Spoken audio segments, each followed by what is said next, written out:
Good afternoon, everybody. Welcome to the MSMF Wealth Management Client Podcast for January 2023. Yes, I said 2023. I don't know what happened to 2022, but it is officially gone and we're into 2023. So welcome, Cody, Jay. Hope you guys had a great holidays, right? Go well with the fam. Excellent. Yeah. I had an okay holiday, although I got sick on Christmas, which wasn't good, and spent 24 hours in bed. And then I was supposed to go to Florida with the girls, but got caught up in Southwest Grinchmas.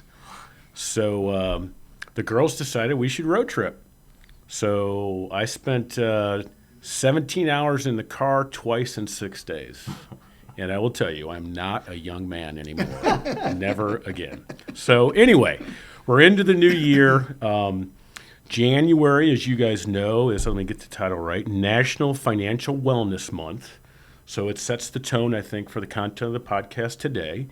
And I know back in December, in kind of a review, we did a podcast titled New Year's Resolutions for My Financial Game Plan. And I thought since we are in January's Financial Wellness Month, that we just do kind of a brief review, so bring our clients back current. And I would encourage you, if you didn't listen to the December podcast, please listen to it. Can't find it in your text messages, let us know, we'll resend it. But Jay, maybe you could start us off with the kind of all the elements that we kind of walk through in terms of New Year's resolutions for our financial game plan, and then I think Cody might have some specifics to add to your overview. Sure, and to include with that, we're also including a checklist with this, and it's the same kind of thing that our podcast was talking about. So, take a look at the checklist and help set some goals for this year. And in the podcast, we talked about setting some goals and identifying a couple of potholes to avoid, things that'll kind of take you off of your goals. We talked about setting some cash flow goals, reviewing your balance sheet and making sure that's updated, taking a look at your investment portfolio, how much risk are you taking, are you too consolidated, those types of strategies, some protection around everything in your financial life, and then the last part was around tax strategies. So, Cody, any specifics you want to add? Yeah, I think, going back on the latter half that you focused here, the investment portfolio is just, if you thought about making the allocation changes, it certainly is still a very good time to either de-risking if you didn't like the downfall in the market, or having cash on the sidelines, or taking advantage of the market being down right now. From the protection standpoint, going through a good New Year's resolution, going through your beneficiaries again, making sure that you have the right people named that will get your money in the event of death.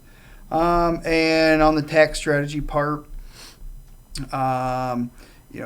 we talked a lot about tax loss harvesting. That's kind of gone past the year, but there's still a lot of things you can do before you file your taxes to maybe save some money on them. So, not forgetting the things that are still available out there. And of course, at the last minute of the last hour of 2022, we had the Secure 2.0 pass, Mark. So we sure did, as a part of, let me get the name right. It's called, I love the titles that they give these bills now, right? The Consolidated Appropriations Act of 2023, which we call it the Omnibus Spending Package at the end of the year, right? Spend money we don't have, right? So as a part of that, you're right, Cody, there is something called Secure Act 2.0, and we've covered the original Secure Act from back in the original COVID days and what the impact there was. And now included in the Omnibus bill was Secure Act 2.0. And clearly, when we look at January being Financial Wellness Month, this is a huge part, this legislative action, in terms of looking at retirement strategies. It will most definitely have an impact, I would offer, on 90+% of our clients, and could well hit every one of them. Right. So let's get into some of those highlights. Jay, if you would kick us off and kind of walk through a couple of kind of the major provisions that we know are going to find their way into our clients' retirement strategies. Yeah, and so I just picked out a couple to kind of compare Secure Act 1 to 2. Secure Act 1, I believe, had 12 major things that kind of affected everything, and Secure Act 2.0 has close to 100. So we're going to do highlights today. But the first one I think is on a lot of people's minds, especially as we're setting goals and we're looking at the new year, are required minimum distributions. That's something that Secure Act 1 changed, and now this is going to change it further. In a nutshell, if you were born in 1950 until 1959, asterisk, go back, then your new RMD start age is 73. Okay. And then if you were born in 1960 or later, now it's 75. Okay. I put the asterisk on there because in the bill, it's actually mentioned twice on the ages. And one place it says 1959, and one place it says 1960. So because it's different, we anticipate they're going to change that and make it what I just said. But right now, it's up in the air a little bit. So, and we should probably say now that a lot of this, we will get final, regulation, what's the word? Final regulations from the IRS. On what the actual rules are. But for now, this is what we know, right? Right.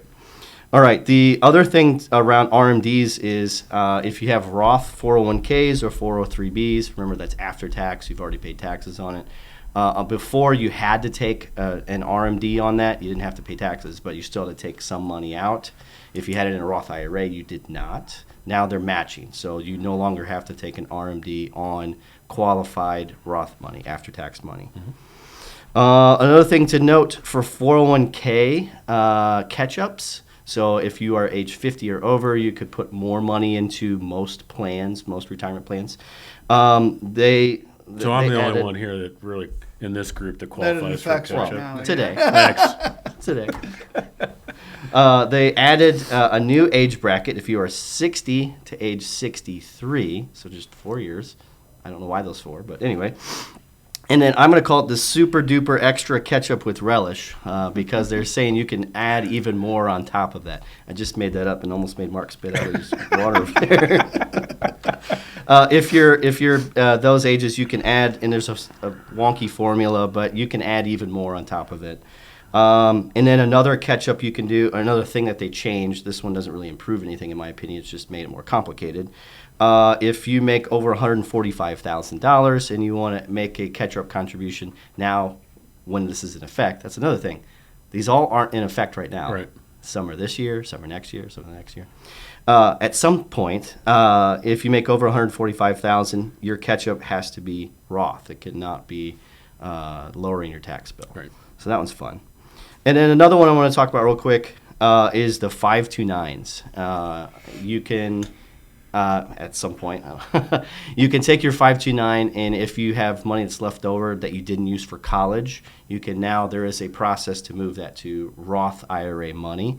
And I say it's a process because there's several hoops to it. It has to be open for 15 years. You have to have earned income. You can only do as much as the annual limit, which right now is $6,500. So there's different things to kind of walk through, but there's a way now you can take 529 money left over and move it over to Roth IRA. Right. Oh, it's So- also capped at $35,000. That's another one. At least there's an avenue. Right. Yeah. Okay, cool. So those are 3 things I wanted to kind of cover. Excellent. Cody, to Jay's point, there's 100, so give us some Yeah, other there's highlights a lot. that we know would impact a lot of our clients. Yeah, for clients that are either in SEP or simple plans or the employer of a SEP and simple plans, the biggest change in this one, and it's probably been a long time coming for it anyways, is now it can be Roth contributions.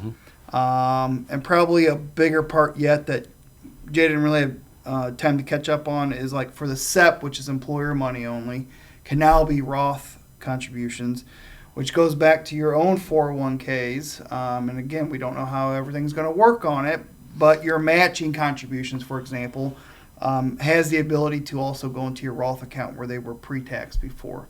So again, I wouldn't go running to your employer because your plan has to be amended to allow this, but just know that you're probably going to see some changes in your own 401ks out there as well.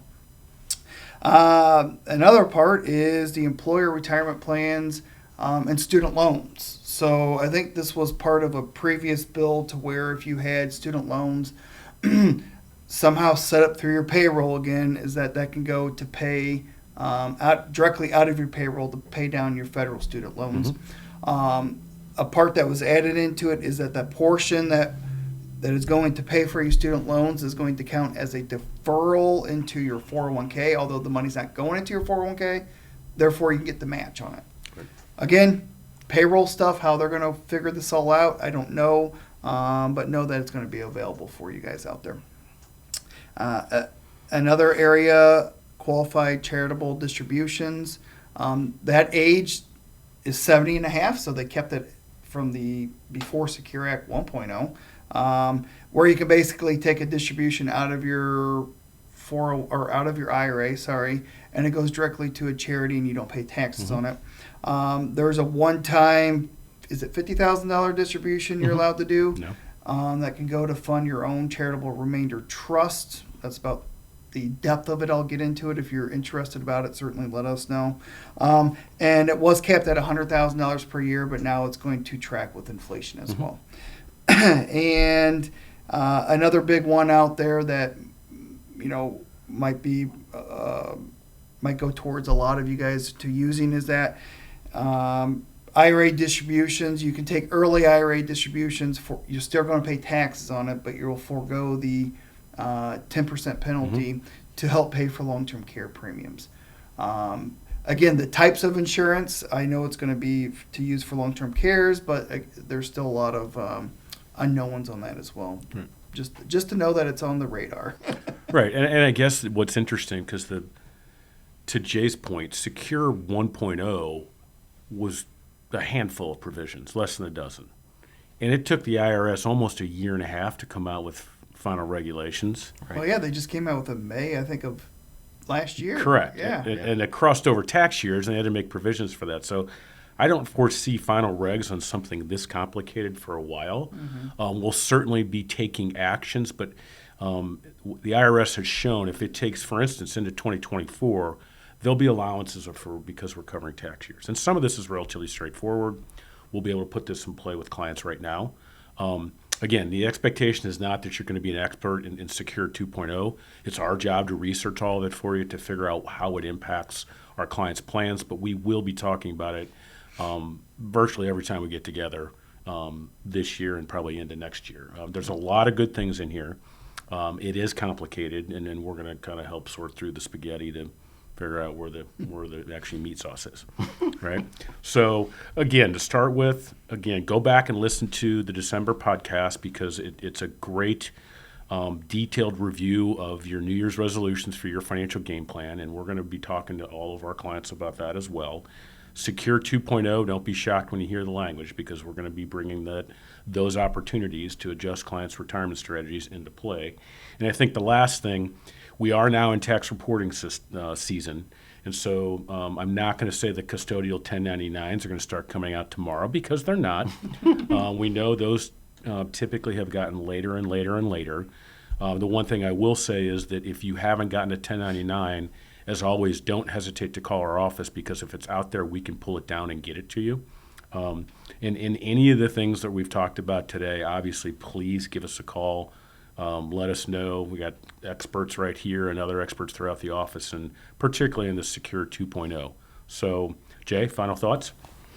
Yeah, so my final thought is looking at this, they're trying to make efforts to improve our saving capabilities, give us more options. And there were things that were still left on the table they didn't address as well. But I feel like this is a good effort towards it. Sure. So I'm excited for the different opportunities that can come out of this. Yeah, so absolutely. Don't be afraid of it. Absolutely. Cody?